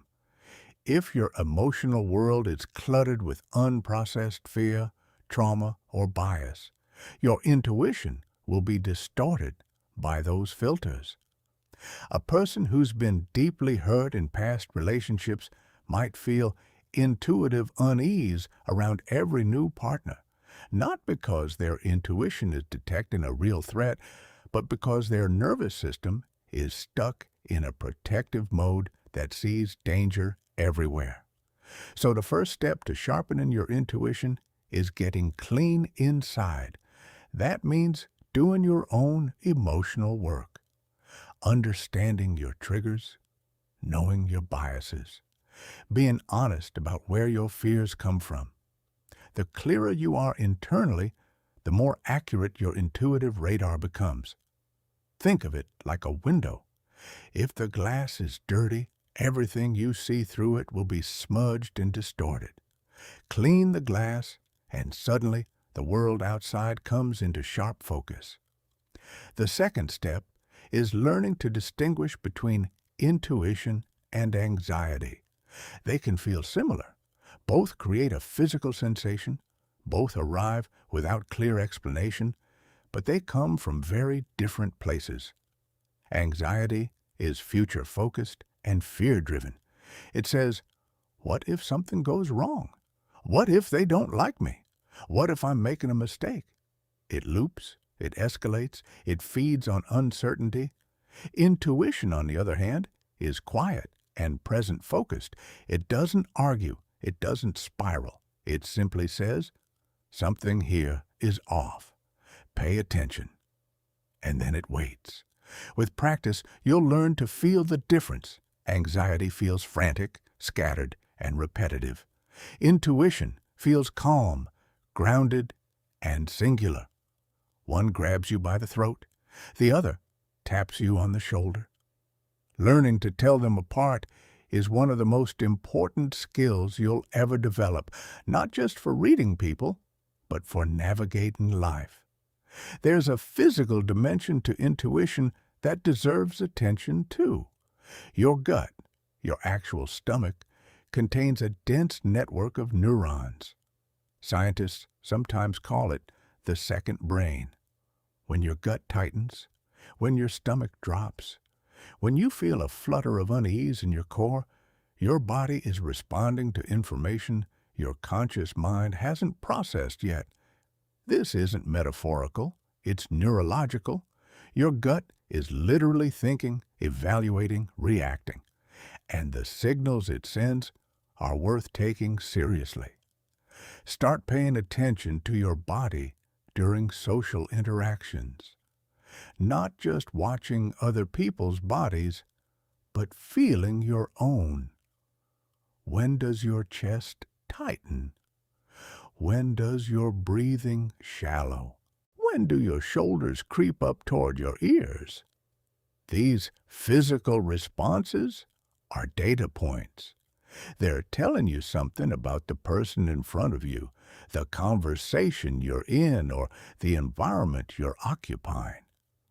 Most people are so busy performing their side of the interaction that they completely ignore what their own body is trying to communicate. Don't make that mistake. Here's a practical approach to strengthening your intuition. After every meaningful social interaction, take 60 seconds to reflect. Ask yourself 3 questions. What did I feel during that conversation? When exactly did that feeling start? And was there a specific moment, a word, a gesture, a shift in energy that triggered it? You're not looking for certainty. You're looking for awareness. Over time, these reflections build a library of patterns. Your intuition gets sharper because you're actively feeding it data and then verifying whether its signals were accurate.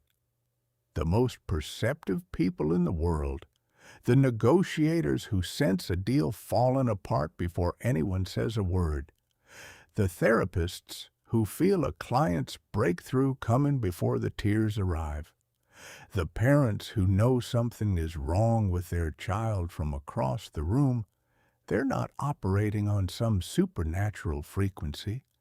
They've simply trained their intuition through years of attention, reflection, and emotional clarity. They've learned to trust that quiet inner voice, not blindly, but as one valuable input among many. Now, let's connect intuition to something deeply practical: micro-expressions. Because if intuition is the feeling that something is off, micro-expressions are often the thing that's off. They're the visual evidence behind the gut feeling. And when you learn to see them consciously, you transform vague hunches into specific, actionable observations. We talked about micro-expressions earlier, those fleeting facial movements that reveal true emotion in a fraction of a second. Now let's go deeper into how to actually use them in real life. The first thing to understand is that micro-expressions aren't rare. They're happening constantly, in every conversation, in every interaction. You've been seeing them your entire life without knowing it. That moment when you told your friend some good news and their smile flickered for just an instant before settling into place, that flicker was real. That moment when your partner said, "I'm happy for you," but something in their eyes tightened for a split second before the words came out, that tightening was real. These moments are everywhere. You just need to train your eyes to catch them and your mind to interpret them. The key is not to stare. Staring creates pressure, and pressure makes people perform harder, which actually makes micro-expressions harder to catch. Instead, let your gaze be wide and relaxed. Look at the person's whole face rather than fixating on one feature. Peripheral vision is surprisingly good at detecting movement and change. When your gaze is soft, you'll often feel a shift before you consciously see it. That feeling, that sense that something just flickered, is your visual intuition catching a micro-expression in real time. Let's revisit the 7 universal expressions through the lens of practical application. When you're in a conversation and you see genuine happiness on someone's face, the crinkled eyes, the lifted cheeks, the full face engagement, you know you've hit a real emotional chord. Whatever you just said or did, it landed. That's valuable feedback. It tells you where connection lives for that person. Remember what triggered that expression, because that's the door to deeper rapport. When sadness flashes across someone's face, even for an instant, and then disappears behind a composed expression, you've just witnessed something private, something they're carrying but not sharing. You don't need to call it out immediately. Sometimes the most respectful thing you can do is simply notice it and create a gentle opening later. "Hey, I just want you to know, if anything's weighing on you, I'm here." That kind of statement, offered without pressure, can mean the world to someone who's silently struggling. A flash of fear is one of the most important micro-expressions to catch, because fear often signals that someone feels threatened, and the source of that threat might be you, the topic, or something happening internally that you can't see. If you notice fear flicker across someone's face during a conversation, slow down, soften your tone, create safety. Whatever just happened in that moment, their nervous system flagged it as dangerous. You have the opportunity to de-escalate before the fear turns into defensiveness or withdrawal. Anger is trickier because it often hides behind politeness. Someone might be smiling and nodding while a flash of anger ripples through their brow and jaw. If you catch it, don't ignore it. It doesn't mean you should confront them in that moment. but it does mean you should note the topic or comment that triggered it. That information is gold in negotiations, in leadership, and in relationships. You now know where a nerve lives, and you can choose whether to avoid it or address it, depending on what the situation requires. Surprise, as we discussed, is brief and genuine when it appears naturally. But watch for performed surprise, the wide eyes and open mouth that arrive a beat too late or linger a beat too long. Performed surprise is a social lubricant. People use it to show interest or to make others feel important. There's nothing wrong with that. But being able to distinguish between genuine and performed surprise helps you calibrate your conversations more accurately. When someone is truly surprised, the emotion is unguarded and real. When they're performing it, they're managing the interaction. Both are useful data. Disgust is a powerful signal that people almost never express verbally. If you propose an idea and someone's nose scrunches for a fraction of a second before they say, "That's interesting," their face just told you the truth their mouth is polishing. This is incredibly useful in professional settings, in pitches, in negotiations, in team meetings. Catching disgust early allows you to pivot, reframe, or address the objection before it hardens into resistance. And contempt, that one-sided lip curl, is perhaps the most dangerous emotion in interpersonal relationships. Because contempt isn't just disagreement. It's a feeling of superiority mixed with disdain. It says, "I don't respect you." If you see contempt flash across someone's face during an interaction, especially someone close to you, it's a signal worth taking seriously. Not with panic, but with awareness. Contempt that goes unaddressed tends to grow. It corrodes trust and connection from the inside. Naming it, gently and with care, is one of the bravest and most transformative things you can do in a relationship. Now, here's something I want to be clear about. Micro-expression reading is not about becoming hypervigilant or suspicious. It's about becoming more present, more attuned, more responsive to the full spectrum of human communication that's happening right in front of you all the time, whether you notice it or not. When you learn to see these fleeting expressions, you don't just become better at detecting lies or hidden emotions. You become better at connecting with people because you're responding to what they're actually feeling, not just what they're saying. And here's where intuition and micro-expressions merge into something truly powerful. Your gut feeling often fires because your subconscious caught a micro-expression that your conscious mind missed. That sense that something is off about someone? It might be because you saw a flash of contempt that lasted a tenth of a second. You didn't consciously process it, but your brain logged it and translated it into a feeling. When you train both your intuition and your micro-expression detection simultaneously, they reinforce each other. Your gut gets better data. Your eyes get guided by your gut. And together, they create a reading system that is remarkably accurate. The world is full of hidden signals. Every face tells a story that words often try to rewrite. Every gut feeling points to something worth investigating. And the more you practice, the more you trust, the more you pay attention, the clearer these signals become. You don't need to see everything perfectly.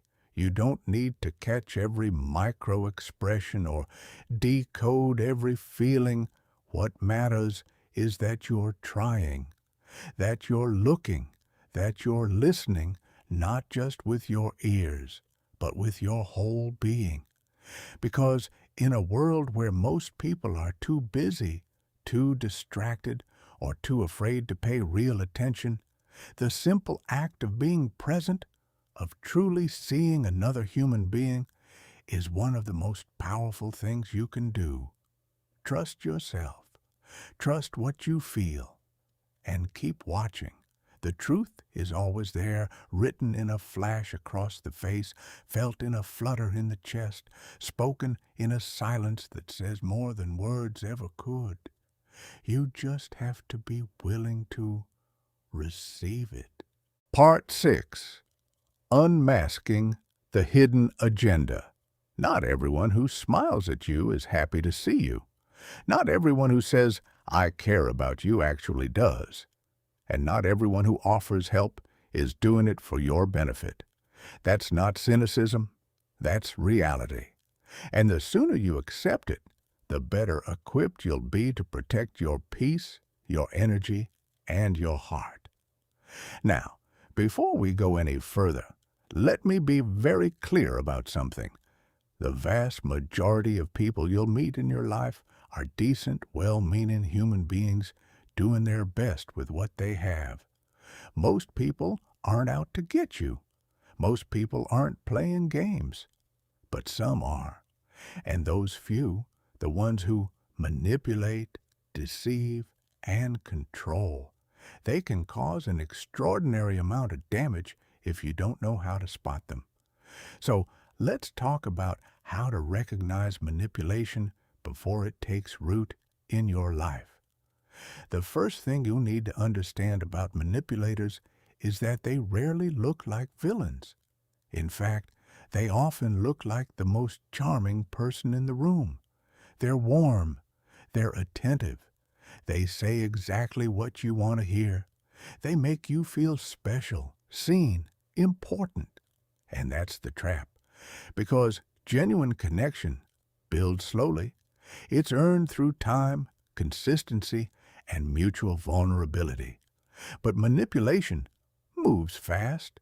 It floods you with attention, validation, and affection before you've had a chance to evaluate whether any of it is real.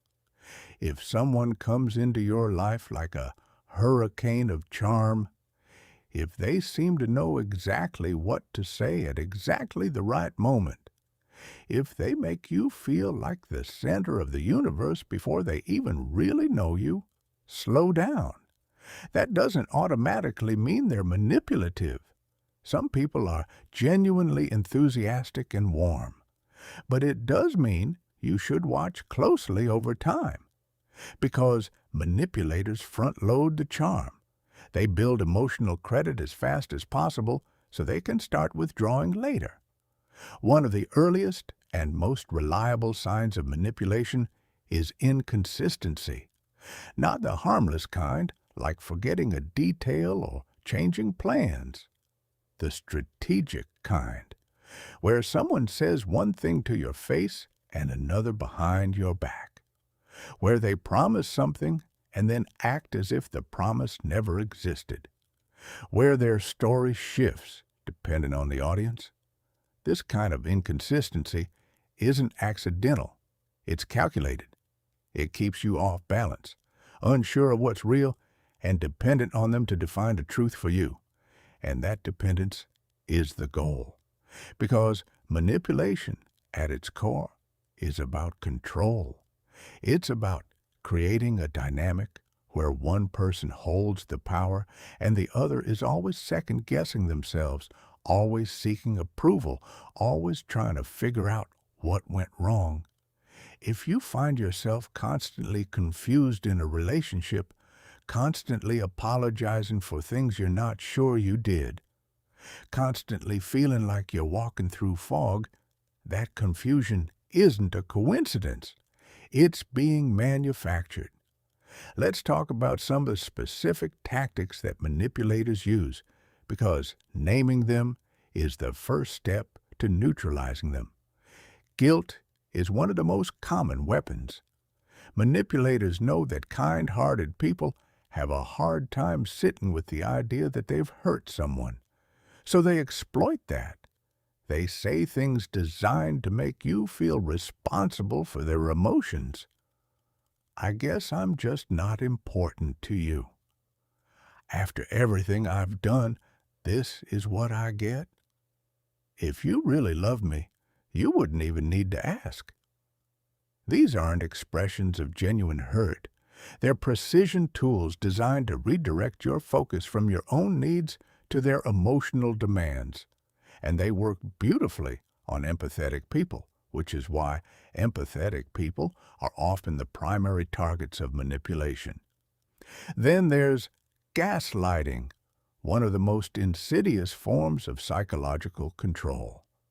Gaslighting is when someone systematically makes you doubt your own perception of reality. They deny things that happened. They tell you your memory is wrong.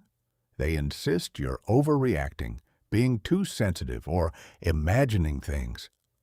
Over time, this doesn't just confuse you. It erodes your self-trust.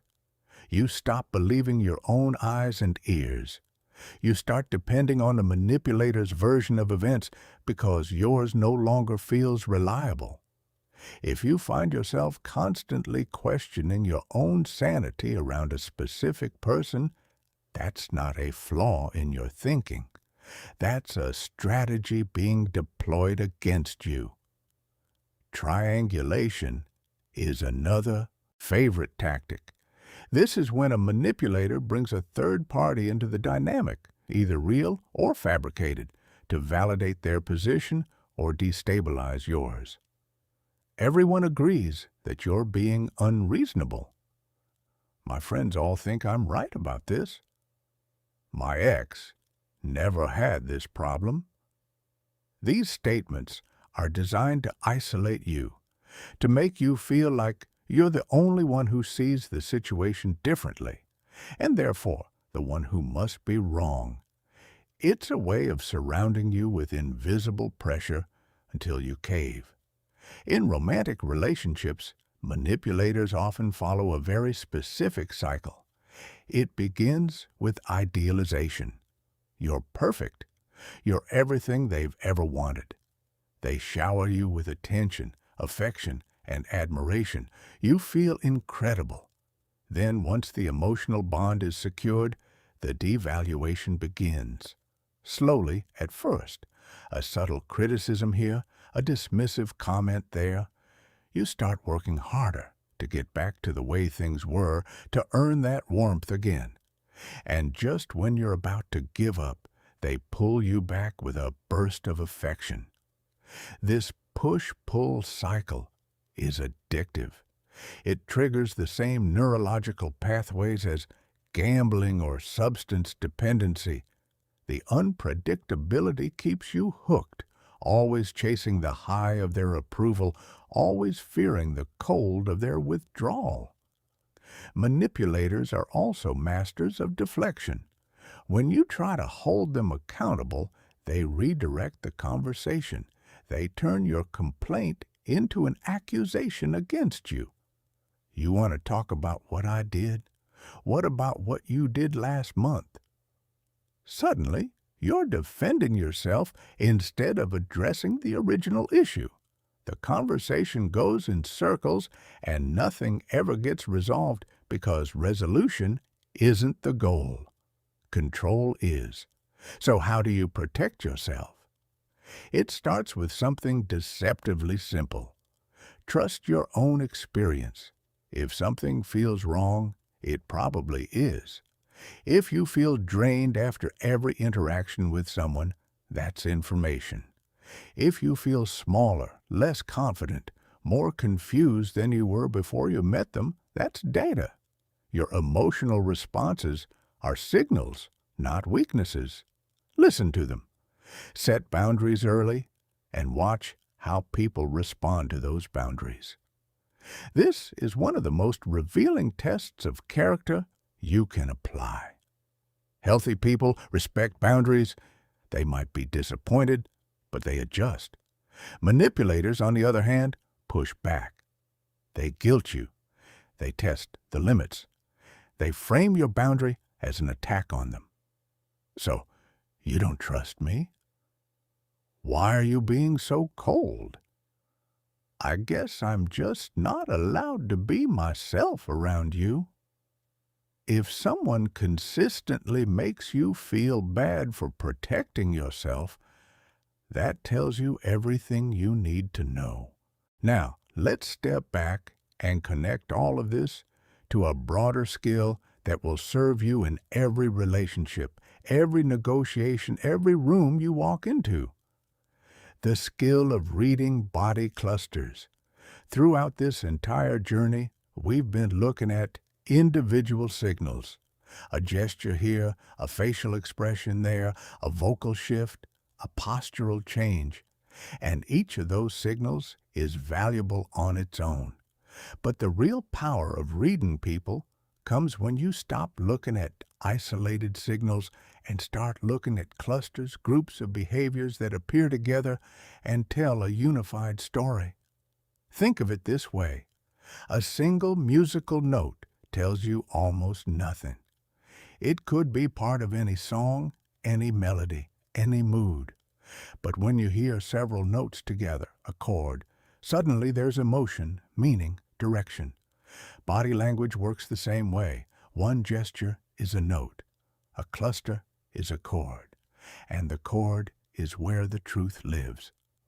Let me give you some examples to make this concrete. Imagine you're talking to someone and you notice the following. Their arms are uncrossed. Their shoulders are relaxed and dropped. They're leaning slightly toward you. Their head is tilted gently to one side. Their palms are visible. Their eye contact is steady, but soft. That's a cluster of openness. Every signal points in the same direction. This person is engaged, receptive, and comfortable. You can move the conversation deeper with confidence. Now imagine a different combination. Arms crossed tightly against the chest, shoulders raised and tense, body angled slightly away from you, jaw clenched. Eye contact is minimal, and when it happens, it's brief and hard. That's a cluster of defensiveness. This person feels threatened, criticized, or emotionally unsafe. Pushing harder will only make them close off more. The wise move is to soften your approach, change the topic, or give them space. Here's another one. Standing tall with feet spread shoulder-width apart. Chin slightly elevated, movement slow and deliberate. Hands on hips or clasped behind the back. Eye contact strong and unblinking. This is a dominance cluster. This person feels in control or they're actively trying to establish it. Understanding this cluster helps you decide how to respond. Do you match their energy? Defer? Challenge? The right choice depends on the situation, but recognizing the cluster gives you the awareness to choose rather than react. Now consider this cluster.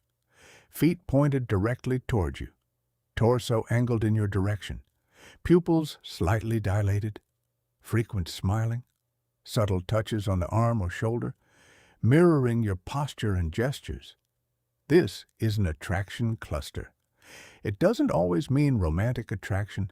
It can also indicate deep respect, admiration, or strong rapport. But the body is clearly communicating, I want to be closer to you. Recognizing this cluster helps you understand the nature of the connection being offered and respond appropriately. And finally, picture this. Someone is tapping their fingers on the table. Their eyes keep drifting to their phone or toward the door. Their posture is slumped. Their face is blank, with no emotional engagement. They respond with short, flat answers. That's a disengagement cluster. This person has checked out. They might be bored, exhausted, or emotionally somewhere else entirely. Their body is present, but their mind and heart have left the conversation. The power of reading clusters is that they protect you from a single biggest mistake in body language interpretation. drawing conclusions from one signal. If you see someone cross their arms and immediately decide they're defensive, you might miss the fact that their feet are pointed toward you, their face is warm, and their voice is engaged. The arms might just be comfortable. But if you see the arms crossed and the jaw tight and the eyes averted and the body angled away, now you have a complete picture. Here are 3 principles to guide your cluster reading. First, always consider context. A cluster of nervousness before a public speech doesn't mean deception. It means performance anxiety. A cluster of withdrawal after a long day doesn't mean someone is upset with you. It might mean they're emotionally depleted. Never interpret behavior without asking, what situation is this person in right now? Second, always compare to baseline. If someone always fidgets, fidgeting isn't a signal. But if someone who is usually still starts fidgeting, that change is meaningful. The deviation from normal, not the behavior itself, is what tells the story. Third, look for synchronization. When someone's words, tone, facial expression, and body language all align, they're being congruent. They're telling the truth, or at least their authentic truth in that moment. But when these channels send conflicting messages, when the words say, I'm fine, but the body says, I'm falling apart, that dissonance is the most important signal of all. It tells you to look deeper, listen more carefully, and respond to the truth beneath the performance. Over time, reading clusters becomes instinctive. You won't need to consciously analyze every gesture and expression. You'll walk into a room and feel the emotional landscape. You'll sense who's comfortable and who's guarded, who's genuine and who's performing, who's connected and who's drifting away.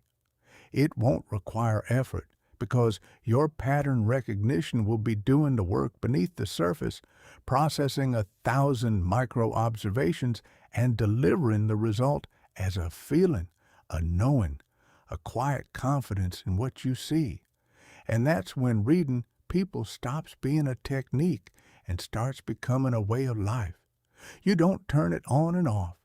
It's always running, softly, in the background of every interaction, making you more aware, more compassionate, more connected, and ultimately, more protected from those who would use your openness against you.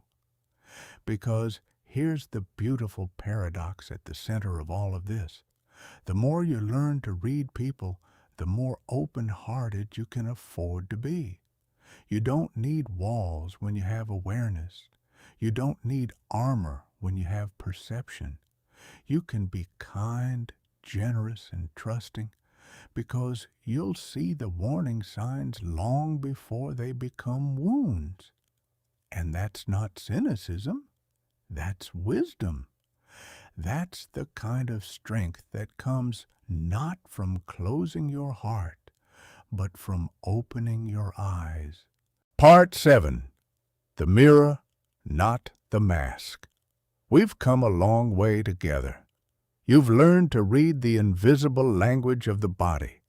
You've trained your eyes to catch the fleeting truths that flash across a face. You've tuned your ears to the music beneath the words. You've sharpened your intuition, learned to spot deception, identified the patterns behind personality, and developed the awareness to read any room you walk into. But now we arrive at the most important question of all. What do you do with everything you see? Because reading people, as powerful as it is only half the equation. The other half, the half that transforms this skill from a clever trick into a life-changing practice, is how you respond to what you observe. And that response, that ability to adjust your words, your energy, your timing, and your presence based on what you're picking up from the person in front of you is called calibration. It's the bridge between perception and connection, between seeing someone and actually reaching them. Let me paint a picture for you. Imagine two people sitting across from each other at a coffee shop. One of them has just received devastating news.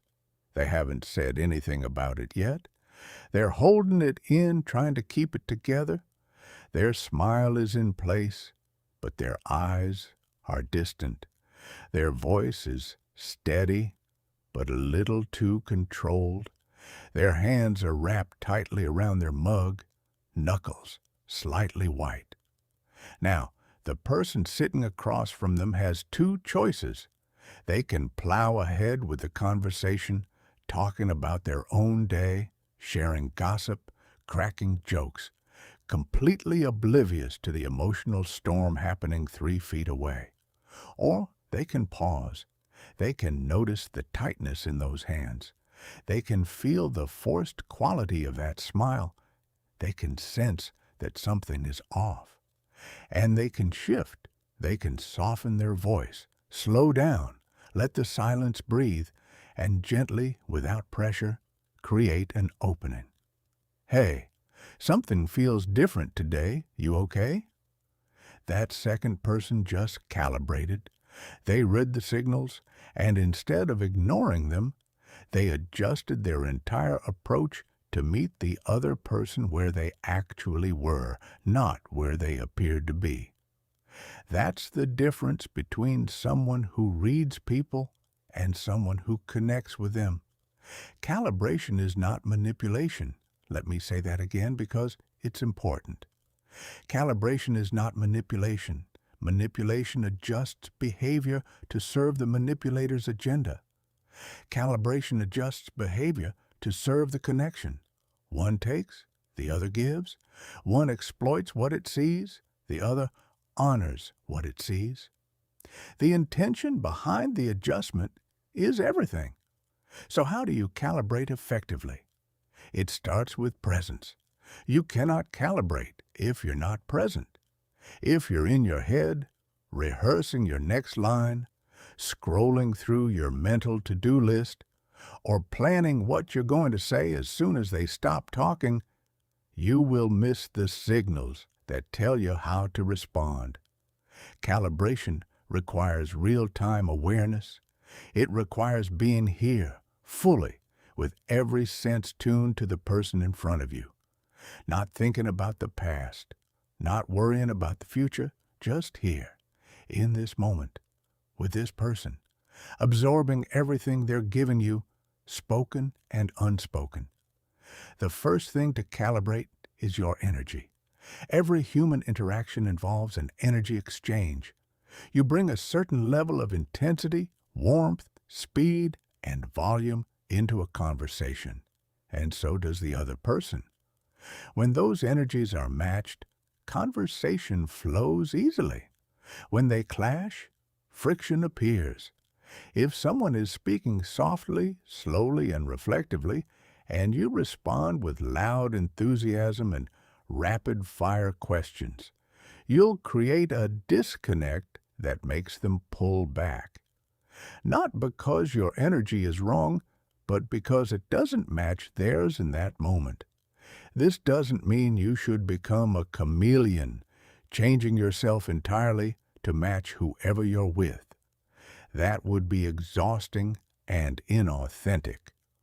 What it means is that you start by meeting people where they are, energetically, and then gradually, if appropriate, guide the conversation toward a different emotional space. Want to lift someone's spirits? Don't start with high energy. Start by matching their quiet tone. Build trust. Show them you see where they are, and then slowly, gently, begin to raise the energy. They'll come with you because they feel safe. They feel met. That's how emotional leadership works. You earn the right to shift the mood by first honoring it. Next, calibrate your questions. The questions you ask are one of the most powerful tools in your communication arsenal, but only if they're timed correctly and delivered with the right energy. A question asked too soon can feel intrusive. A question asked with the wrong tone can feel like an interrogation. A question that's too direct in a moment of vulnerability can shut someone down entirely. When someone is guarded, don't ask, "What's wrong?" Ask something softer. "How's your week been? Anything weighing on you?" When someone is emotional, don't ask, "Why do you feel that way?" Ask, "What was that like for you?" The first feels like analysis. The second feels like care. And that distinction matters more than most people realize. The content of a question matters far less than the emotional quality of how it's delivered. A question wrapped in warmth opens doors. The same question wrapped in pressure slams them shut. Calibrate your silence too. Most people are uncomfortable with silence. They rush to fill it with words, with noise, with anything that prevents the awkward void. But silence is not emptiness. It's space. And in that space, some of the most important things happen. People gather their courage. They feel their feelings. They decide to trust you with something they've been carrying alone. If you fill that space with chatter, you rob them of the opportunity to go deeper. But if you hold it calmly, patiently, with your presence and your attention fully intact, you tell them without words that there's no rush, that you're here, that whatever they need to say, you're ready to receive it. Some of the most profound moments of connection in your life will happen not because of what you said, but because of what you didn't say. Because you held the silence and let someone else fill it with their truth. Now, calibration also means knowing when and how to adjust based on who you're talking to. Different people need different things. A person who processes through talking needs you to listen without interrupting. A person who processes internally needs you to give them space and time before expecting a response. A person who values logic wants your reasoning. A person who leads with emotion wants to feel heard before they can think clearly. A person in a position of authority often responds best to concise, confident communication. A person who feels vulnerable needs gentleness above all else. You can usually figure out what someone needs within the first few minutes of interacting with them. Watch how they communicate. Do they get to the point quickly, or do they ease into topics with stories and context? Do they ask questions, or do they make statements? Do they lean into emotion, or do they pull toward data and facts? Do they speak fast and energetically, or slowly and deliberately? These patterns tell you what communication style feels safe and natural for them. And when you mirror that style, not to mimic, but to respect, the rapport builds almost instantly. In conflict, calibration becomes absolutely essential. When emotions run high, most people's instinct is to match intensity with intensity. Someone raises their voice, and you raise yours. Someone accuses, and you defend. Someone withdraws, and you pursue. But these instinctive reactions almost always escalate the situation. They turn disagreements into battles and misunderstandings into ruptures. The calibrated response is counterintuitive. When someone raises their voice, you lower yours, not to a whisper, but enough to create a contrast that pulls the energy down. When someone accuses, you don't defend, you reflect. I hear that you're frustrated. Tell me more about what's bothering you. When someone withdraws, you don't chase, You create safety. I can see you need a minute. I'm here when you're ready. These responses aren't passive. They're powerful. They de-escalate tension without surrendering your position. They show emotional strength, not weakness. And they almost always move the conversation toward resolution faster than fighting ever could. But calibration also means knowing when not to adjust. There are moments when the most important thing you can do is hold your ground. When someone tries to manipulate you with guilt, the calibrated response isn't to fold, it's to stay steady. I understand you're upset, and I care about that, but I'm not comfortable with what you're asking. When someone pushes your boundaries, the calibrated response isn't to stretch those boundaries to keep the peace. It's to restate them calmly and clearly. I've told you where I stand on this. I'm not going to change my mind, but I am open to finding another solution. Calibration without boundaries is people-pleasing, and people-pleasing isn't connection. It's performance. Real connection requires honesty, and sometimes honesty means holding firm while still being kind. The ability to be both gentle and strong, to hold space for someone else's emotions without abandoning your own, that's the mark of a truly calibrated communicator.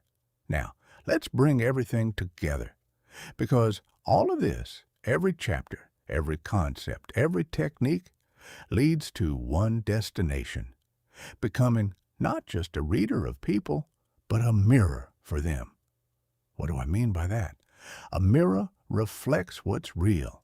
It doesn't add anything. It doesn't subtract anything. It doesn't distort or flatter or diminish. It simply shows you what is. And when you learn to be that for the people in your life, something extraordinary happens. They begin to trust you in a way they trust very few people. Because here's the truth about human beings. We walk through this world wearing masks. We have to.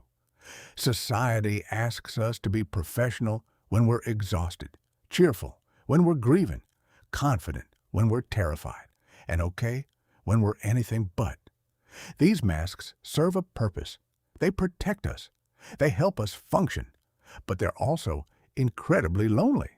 Because when you're wearing a mask all day, every day, a part of you starts to wonder if anyone sees the real you, if anyone would even want to. And then someone comes along who does. Someone who sees past the performance. Someone who notices the tension behind the smile, the sadness behind the joke, the fear behind the bravado. And instead of exposing you, instead of judging you, they simply reflect what they see with warmth, with acceptance, with quiet understanding. They don't try to fix you. They don't try to change you. They just see you. And that seeing, that witnessing, is one of the most healing experiences a human being can have. That's what you become when you master the art of reading people with compassion. You become a safe harbor, a place where people can put down their masks and breathe. Not because you demanded it, but because your presence made it possible. Building trust through observation isn't about grand gestures. It's about the small, consistent acts of attention that tell someone, "You matter to me, I notice you, I remember you." It's remembering that your colleague mentioned their daughter's soccer game last week and asking how it went. It's noticing that your friend has been quieter than usual and checking in without pushing. It's hearing the catch in someone's voice and giving them space to name what's behind it. These small moments of attunement are the building blocks of trust. And trust, real trust, is the foundation of every meaningful relationship in your life. Trust is also built through vulnerability. When you share something honest about yourself, something imperfect, something real, you give the other person permission to do the same. It says, you don't have to be polished here. You don't have to perform. This is a space for truth. The best readers of people aren't just skilled observers. They're brave self-revealers. They lead with openness, and in doing so, they create a culture of honesty around them that transforms every relationship they touch. And here's something I want you to carry with you beyond this moment. Sometimes trust is built not by agreeing, but by lovingly challenging. When you see someone lying to themselves, when you notice a pattern that's clearly causing them harm, when you sense that their words and their reality are miles apart, the easy thing is to say nothing, to nod along, to keep the peace. But the courageous thing, the thing that builds the deepest trust, is to speak the truth with love. I see what you're doing, and I think you deserve better than this. I've noticed something, and I'm telling you because I care, not because I'm judging. I love you enough to be honest, even when it's uncomfortable. That kind of honesty, delivered with genuine care, doesn't break trust. It forges it in fire. So what does it mean to truly master the art of reading people? It means you've moved beyond technique into something deeper. You no longer think about body language rules or micro-expression categories. Those things have become intuitive, woven into the fabric of how you experience the world. You walk into a room and feel its emotional temperature without effort.